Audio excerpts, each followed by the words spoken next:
When I first decided to spend less, my main goal was to expedite the journey to financial freedom. But what happened was way more personal. Spending less showed me things about myself that I didn't even realize. And honestly, some of it was quite uncomfortable, but also very liberating. So today, I want to share with you the lessons that spending less has taught me, not just about budgeting or finance tips, but about myself, the things that I value, and the kind of life I want to live. Lesson 1. Spending less means more freedom. By that I mean the freedom to say no to things that I didn't want to do. The freedom to not panic when an unexpected bill came in, and the freedom to dream a little bit bigger because I wasn't buried under the weight of my own spending. What more, less money going out meant more options for my future. And that confidence, knowing that I wasn't tied down to the next paycheck, that was priceless. In fact, a while ago, after cutting down on my spending for a number of years, I made the decision to take a break from my professional career for about 9 months. Having that sabbatical did so much for me because that was when I finally had some space and time to reflect on my life and what I wanted my future to be. During that period, I also started working on a project that I feel really passionate about. On top of that, I also realized that I didn't actually hate my job. I was just in the wrong place for far too long. Those 9 months taught me so much about myself, and I'm so very thankful for it.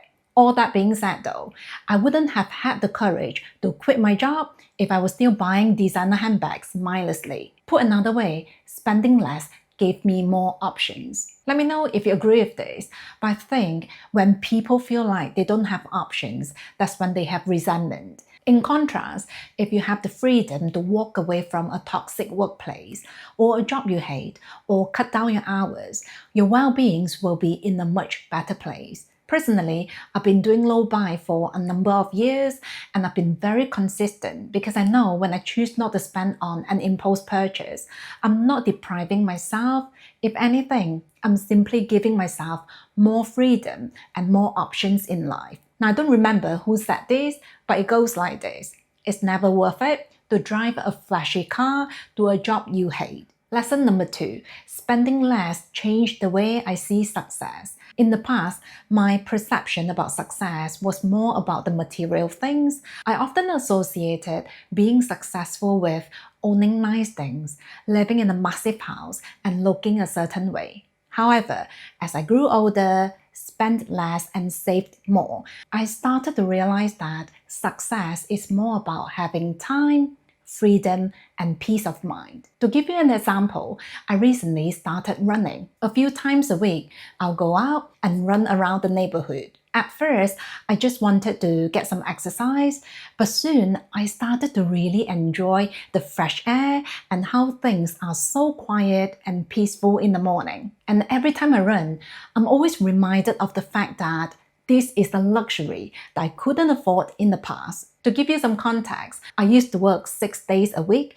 and I worked very long hours. So running on a weekday morning was not my reality. Fortunately, I've made some good decisions in the last several years and I'm now able to work part-time. And so for me, the definition of success is about having the flexibility to do what we want with our time. I've always said, the things that we don't buy represent the hours that we don't have to work. So let's say you're interested in a luxury bag, and the price of this bag is what you make working 5 days. Well, technically, you could have these 5 days to yourself doing whatever you want if you choose not to buy the bag. Now, obviously, only you can make that decision for yourself. But for me, having that time to myself is way more valuable than buying yet another bag. And while we are talking about success, I now also don't think wearing designer pieces is necessarily a symbol of success. Now, it's true that there are some very wealthy people wearing luxury items, but at the same time, there are also a lot of individuals who spend beyond their means trying to look a certain way. And quite often, designer shopping and luxury living are the reasons how people got themselves into debt. This is why whenever I see someone driving a very nice car or wearing a limited edition handbag, I always remind myself that what I see is not necessarily the whole picture, and so I don't need to compare myself to anyone. In the last few years, I've also been stepping away from only buying the very mainstream luxury handbags because I'm now at peace with the fact that I don't need luxury items to prove my worth. Besides, there are now so many amazing mid-range luxury pieces out there that only cost a fraction of the price, so why limit ourselves? Lesson 3. When I spent less, I started noticing the difference between what I wanted and what I actually needed. You see, when I was drowning in consumerism, it was actually quite hard to differentiate between the two. Quite often I thought, well, if I wanted it, it must be important. But slowing down made me realize 80% of the time it was just a passing desire. And here's the interesting thing. Once I cut down on the frivolous shopping, the needs actually started to feel more satisfying. For example, I used to buy a lot of dresses, and not just any dresses, but the special occasion pieces, which I never really got to wear because I was working all the time. Anyway, during my minimalism days, I donated a lot of those dresses, but what I didn't remove from my wardrobe are my cashmere jumpers because I wear them so much. Since then, I haven't been actively looking for dresses to buy, and I don't feel like I'm missing out.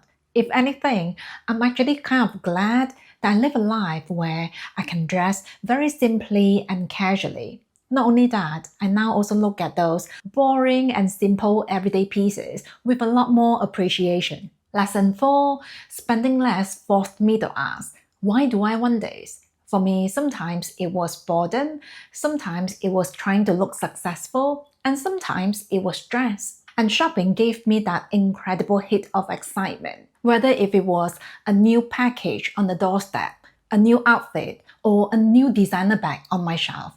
Whenever I bought something new, I was intoxicated with dopamine. But that rush never lasted, and soon I would find myself shopping again.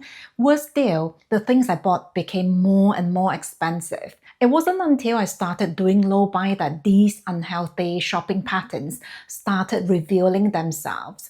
And once I saw them, I couldn't unsee them. In fact, that became the first step of me breaking the unhealthy shopping cycle, and I never looked back. Now, if you feel like you have to rely on shopping for your happiness, it is very possible that you're trying to run away from something. I was in that position before.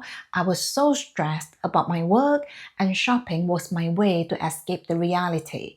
But the hard truth is, shopping will never be the answer to your problem. If anything, it will only put you in a worse position. Lesson 5. Spending less makes me more grateful. When you're not constantly chasing the next thing, you'll start noticing what you already have. The sweater that I wore 3 to 4 times a week became my favorite thing instead of something that I felt tired of. I also started appreciating my wardrobe way more than before.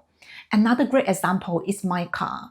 Now, I've been driving my Mini for more than 12 years, and every day I'm so very thankful that it still works and that I don't have to replace it. To be honest, my car is fairly dated compared to what's available on the market right now, but it does the job and I don't feel the need to upgrade. So if you think about it, spending less can create this compounding effect because when you spend less, you feel more grateful, and in return, you spend even less and save more money. I don't know about you, but I'm all for it. Lesson 6 that I've learned from spending less is that no one cares because everyone is too busy thinking about their own life. When I first started doing low buy, no one paid any attention, apart from my husband because our outgoings went down so heavily.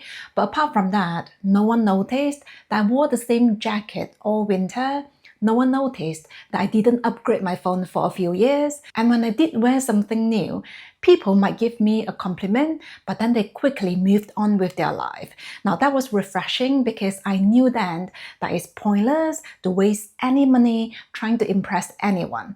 Now, spending less does save money, and as we all know, money is important in modern life.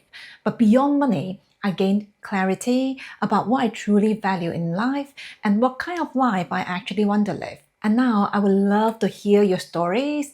Have you been trying to spend less? And if so, what has it taught you about yourself? Thank you so much for being here. And remember, You are worth more than what you buy.